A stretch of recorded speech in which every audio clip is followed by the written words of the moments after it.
반갑습니다. 내 가족의 사건처럼 하나하나 최선을 다하는 법무법인 이현입니다. 누구나 법적 문제가 생기면 심적으로나 경제적으로 큰 부담을 갖게 됩니다. 혼자서 해결해 보려 하겠지만 만족스러운 결과를 이끌어내기가 쉽지 않죠. 여러분의 정신적인 고통, 금전적인 어려움을 이해하며 이현의 법률 상담 시스템을 통해 도움을 드리고 있습니다. 의뢰인의 문제는 하나의 사건이 아니라 한 사람의 삶이라는 마음으로 면밀하게 분석하여 해결의 실마리를 찾아드리겠습니다. 자, 그럼 오늘의 주제인 업무상 횡령죄에 대하여 함께 알아볼까요? 업무상 횡령죄가 성립하기 위해서는 업무상 다른 사람의 재물을 보관하는 보관자로서의 신분 이외에 업무자라는 신분을 필요로 하게 됩니다. 업무를 한다는 것은 반복 또는 지속되는 사무를 의미하는데요. 다른 사람의 재물을 보관한다는 조건에는 생활을 유지하기 위해 다른 사람의 재물을 보관하는 직업이나 직무를 가질 것을 요하지 않습니다. 그저 자신의 업무와 관련하여 타인의 재물을 보관하기만 하면 되는 것입니다.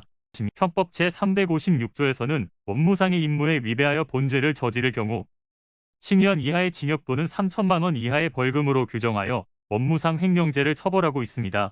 만약 횡령을 한 금액의 규모가 클 경우에는 특정경제범죄 가중처벌 등에 관한 법률의 적용을 받게 되는데요. 5억 원 이상부터 적용되며 이득액이 50억 원 이상이라면 무기 또는 5년 이상의 징역으로 가중됩니다. 따라서 피해를 입힌 금액이 크고 죄질이 나쁘다고 판단되는 경우라면 강력한 처벌을 예상할 수 있기 때문에 혐의를 받게 되었다면 신속하게 대응할 수 있어야 하겠죠.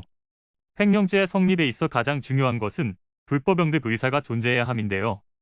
이는 불법으로 타인의 재물을 취득하려는 의사로 재물 권리자의 지위를 계속적으로 배제하려는 의사, 타인의 재물을 자기의 소유물처럼 이용하거나 처분하려는 의사를 말합니다. 고소가 진행되면 형사소송은 물론 민사소송까지 함께 진행될 가능성이 높기 때문에 이 위기를 벗어날 수 있는 방법은 자신에게 불법영득 의사가 없었음을 객관적인 증거로서 증명하는 것이라고 할 수 있습니다.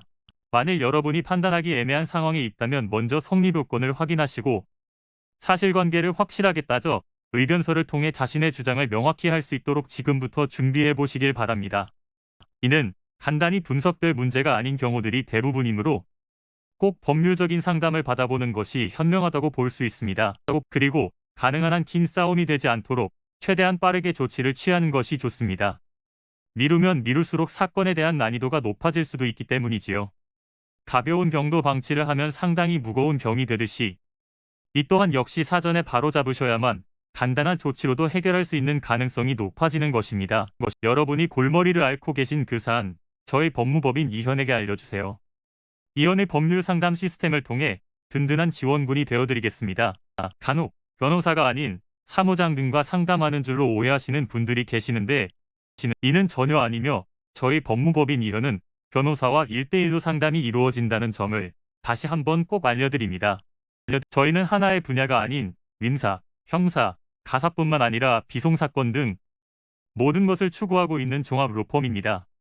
가장 궁금해하시는 사건의 해결 가능성과 해결의 키포인트, 예상되는 문제점과 해결 방안 등을 총망라하여 종합적인 시각으로 안내해드리고 있습니다.